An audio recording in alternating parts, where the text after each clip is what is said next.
Good morning students. तो हम आ गए हैं अपने अगले वीडियो के साथ।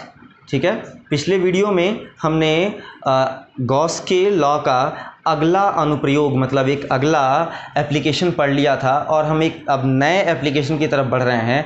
पिछले वीडियो में मैंने आपको एक चीज़ बताई थी कि जो हमारा वहाँ पे प्लेट था, जो सरफेस था, वो कैसा था, नॉन कंडक्टिंग, अचालक था।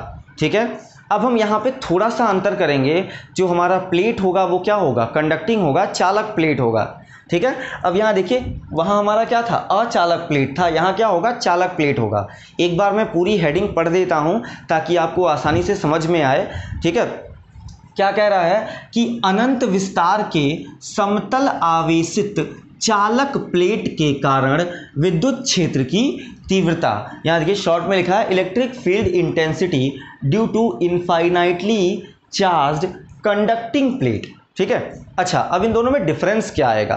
पिछले वीडियो में हमने बताया था आपको कि जो हमारी प्लेट है वो नॉन कंडक्टिंग है, अचालक है, तो जो हमने उसको आवेश दिया था वो क्या हुआ था, उस प्लेट के एक तरफ आया था, केवल और केवल एक तरफ आया था, दूसरे तरफ नहीं आया था। लेकिन जब हमारा जो प्लेट होगा वो क्या होगा, कंडक्टिंग मतलब चालक होगा, तो जो भी आवेश हम इसको देंगे, जो भी हम चार्ज इसको देंगे, वो क्या होगा, इसके दोनों सरफेस पे, इधर भी और इधर भी, आगे पीछे दोनों सरफेस पे बराबर आएगा। ठीक है, तो चलिए देख लेते हैं, इसके बारे में समझ लेते हैं और डायग्राम बना लेते हैं। हाँ, यहाँ एक चीज़ और आपको ध्यान में रखनी है कि वहाँ हमने पूरा बड़ा सा प्लेट बनाया था क्योंकि हमको एक साइड पूरा ये वाला सरफेस दिखाना था।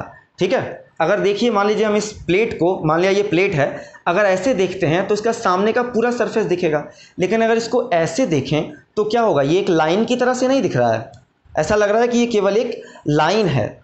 ठीक है, तो उसी तरह से हम यहाँ पे डिनोट करेंगे क्योंकि दोनों सरफेस को एक साथ दिखा पाना मुश्किल होगा। ठीक है, वहाँ पे केवल एक सरफेस दिखाना था, एक साइड दिखाना था, हमने आसानी से दिखा लिया था। लेकिन अब हमारे पास क्या होगा, दोनों साइड एक साथ, इधर वाला और इधर वाला दोनों एक साथ दिखा पाना मुश्किल होगा, इसलिए हम क्या करेंगे, हम यहाँ पे इसको इस तरह से रख देंगे। ठीक है, तो देख लेते हैं, डायग्राम बना लेते हैं। हमने मान लिया कि हमारे पास ये एक हमारा क्या है, प्लेट है, जिसको हमने कुछ Q चार्ज दिया है। ठीक है, और ये जो चार्ज Q है वो छोटे छोटे पार्ट्स में डिवाइड होके बंट के इसके सभी बिंदुओं पर, सभी पॉइंट्स पे बराबर वितरित हो गया, इक्वली डिस्ट्रीब्यूट हो जाता है। ठीक है, तो एक साइड हमारा इधर भी क्या आ जाएगा, प्लस प्लस, हर पॉइंट पे एक एक सरफेस पे ये ऐसे रखा हुआ है, तो इधर वाला सरफेस और इधर वाला सरफेस दोनों तरफ हमारा क्या हो जाएगा, चार्ज डिस्ट्रीब्यूट हो जाएगा बराबर।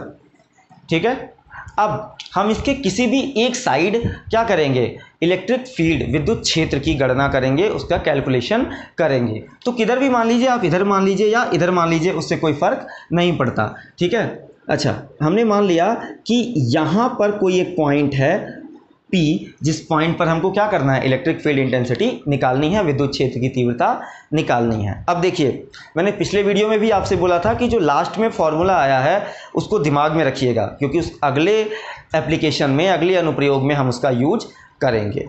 ठीक है, तो यहाँ हम उसका यूज़ करेंगे और इसलिए यहाँ पे हमको वो पूरी प्रूविंग दोबारा से करने की ज़रूरत नहीं है, हम डायरेक्ट फार्मूला यूज़ करेंगे और इसलिए यहाँ पे हमको गॉसियन सरफेस बनाने की ज़रूरत नहीं पड़ेगी। ठीक है, नॉर्मली ये क्वेश्चन राइज हो सकता है कि यहाँ गॉसियन सरफेस क्यों नहीं बनाया। ठीक है, तो यहाँ गॉसियन सरफेस बनाने की ज़रूरत इसीलिए नहीं है क्योंकि यहाँ पर हमने पिछली वाली प्रूविंग की हेल्प ली है, मतलब उस प्रूविंग के आगे चलना शुरू किया है, तो वहाँ पे हमने गॉसियन सरफेस बनाया था, उसके अकॉर्डिंग काम कर लिया और गॉसियन सरफेस का काम खत्म हो गया। अब इस पॉइंट पे इलेक्ट्रिक फील्ड निकालने के लिए गॉसियन सरफेस की ज़रूरत नहीं पड़ेगी। ठीक है, तो देख लेते हैं। अब यहाँ देखिए, वहाँ क्या था, एक ही इलेक्ट्रिक फील्ड था क्योंकि एक ही तरफ आवेश था, इधर दोनों तरफ है। ठीक है, इधर भी है और इधर भी है, तो क्या होगा, दोनों अपने अपने इलेक्ट्रिक फील्ड, अपने अपने विद्युत क्षेत्र उत्पन्न करेंगे। ठीक है, तो मान लिया ये क्या है, ये वाला जो साइड है प्लेट का वो क्या होगा, एक अलग प्लेट की तरह व्यवहार करेगा, अलग अचालक नॉन कंडक्टिंग प्लेट की तरह बिहेव करेगा, और ये जो दूसरा वाला है ये भी क्या होगा, एक अलग नॉन कंडक्टिंग मतलब अचालक प्लेट की तरह से व्यवहार करेगा। ठीक है भाई, ये मान लीजिए चालक है तो इसमें दोनों तरफ आवेश है ना, आगे पीछे दोनों तरफ, देखिए इधर भी है और इधर भी है, लेकिन अगर नॉन कंडक्टिंग होता तो एक ही तरफ होता। तो ये एक ही जो चालक मतलब कंडक्टिंग प्लेट है वो दो अचालक या नॉन कंडक्टिंग प्लेट की तरह से व्यवहार करेगा, बिहेव कर सकता है। ठीक है, तो हमने मान लिया ये दो प्लेट की तरह से काम कर रहा है। ठीक है, पहले वाले का इलेक्ट्रिक फील्ड क्या मान लिया, E1, और दूसरे वाले का E2। ठीक है, अब तो हम निकालते हैं electric field intensity at P due to first. ठीक है, मतलब पहले फर्स्ट प्लेट के कारण या पहले भाग के कारण, भाग भी लिख सकते हैं, भाग लिख लीजिए अगर आपको कंफ्यूजन लग रहा है तो, फर्स्ट भाग के कारण बिंदु P पर विद्युत क्षेत्र की तीव्रता हम क्या ले लेंगे, E1। तो क्या होगा, कितना फॉर्मूला आया था वहां से, सिग्मा E इक्वल टू कितना आया था, सिग्मा अपॉन 2 एप्सिलॉन नॉट। ठीक है, यहां सिग्मा क्या है, इसका सरफेस चार्ज डेंसिटी है, मतलब पृष्ठ आवेश घनत्व है, इतना आया था, ये हमने बना दिया इक्वेशन। इसी प्रकार सिमिलरली, दोनों लिख दे रहा हूं, जो इंग्लिश मीडियम वाले हैं वो इंग्लिश यूज कर लेंगे और हिंदी मीडियम वाले अपना हिंदी यूज कर लेंगे। इसी प्रकार सिमिलरली दूसरे प्लेट के लिए अगर हम बात करें तो दूसरे प्लेट के लिए जो E2 होगा वो सिग्मा अपॉन 2 एप्सिलॉन नॉट ही होगा, क्योंकि ये हमने इसको एक एक अलग अलग पार्ट माना है, लेकिन ये है तो एक ही प्लेट। तो सिग्मा की वैल्यू दोनों के लिए क्या होगी, बराबर, और एप्सिलॉन नॉट तो क्या है, कांस्टेंट है, इसकी वैल्यू हमेशा क्या होती है, इक्वल ही होती है, ये बदलती नहीं है। जब तक मीडियम चेंज ना हो, माध्यम ना बदले, तब तक सिग्मा की मतलब एप्सिलॉन नॉट की वैल्यू बदलती नहीं है। ठीक है, तो इक्वल हो गया। अब इस पॉइंट पे हमको E की वैल्यू, इलेक्ट्रिक फील्ड इंटेंसिटी निकालनी है, टोटल मतलब कुल विद्युत क्षेत्र की तीव्रता निकालनी है। ठीक है, लेकिन यहाँ हैं कितने, दो लोग हैं, तो हम क्या करेंगे, फिर अपना पुराना फॉर्मूला यूज़ करेंगे और इन दोनों को क्या करेंगे, ऐड करेंगे। लेकिन कैसे कैसे ऐड करेंगे, सबसे पहले चेक करेंगे कि ये दोनों क्या हैं, वेक्टर हैं या स्केलर, सदिश हैं या अदिश हैं। ठीक है, तो ये क्या है, इलेक्ट्रिक फील्ड इंटेंसिटी, ये क्या होती है, सदिश राशि है, वेक्टर क्वांटिटी है। तो इनको ऐड करने का तरीका क्या होगा, पहले इनकी डायरेक्शन, इनकी दिशा पता कर लेते हैं। तो पता कर लेते हैं, देखिए दिशा पता करने का एक सिंपल सा तरीका बताया मैंने आपको, आप अगर अपनी बुक के अकॉर्डिंग चलेंगे तो बहुत कंफ्यूज हो जाएंगे। ठीक है, इसलिए मैंने उसको सिंपल लैंग्वेज में सिंपल तरीके से चेंज कर दिया है, ताकि आपको आसानी से समझ में आ जाए कि डायरेक्शन कैसे पता करना है।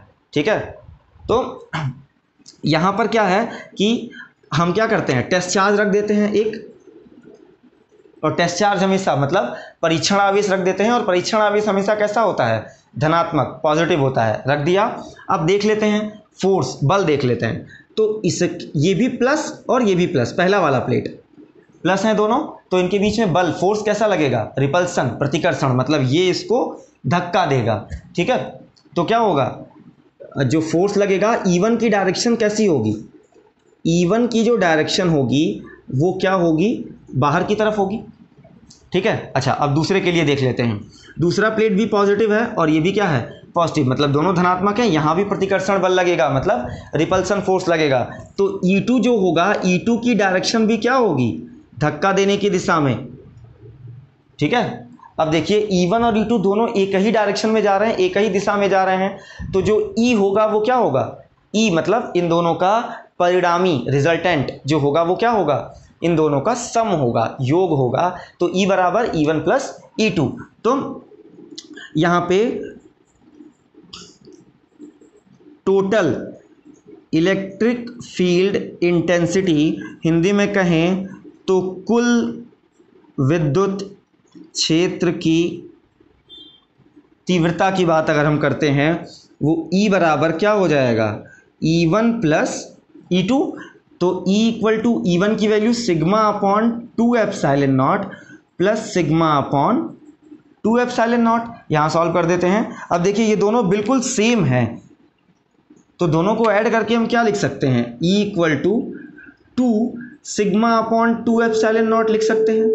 ये 2 से ये 2 कैंसिल हो जाएगा, तो E इक्वल टू कितना आ जाएगा, सिग्मा अपॉन एप्सिलॉन नॉट। ठीक है, यही हमारा रिक्वायर्ड फॉर्मूला है। ठीक है, अक्सर बच्चे कंफ्यूज हो जाते हैं चालक कंडक्टिंग और अचालक नॉन कंडक्टिंग में। ठीक है, इसलिए ध्यान रखिएगा, बोर्ड में ध्यान से पढ़िएगा क्वेश्चन कि वो पूछ क्या रहा है। अगर उसने कंडक्टिंग चालक पूछा है तो ये फॉर्मूला लिखेंगे, और अगर नॉन कंडक्टिंग अचालक पूछा है तो इससे पहले वाला फॉर्मूला हम सॉल्व करेंगे, डिराइव करेंगे। ठीक है, तो आशा करता हूँ आपको वीडियो अच्छा लगा होगा, और अगर वीडियो अच्छा लगा है तो अपने दोस्तों के साथ शेयर करें और हमारे वीडियो को लाइक करें। ठीक है, थैंक यू।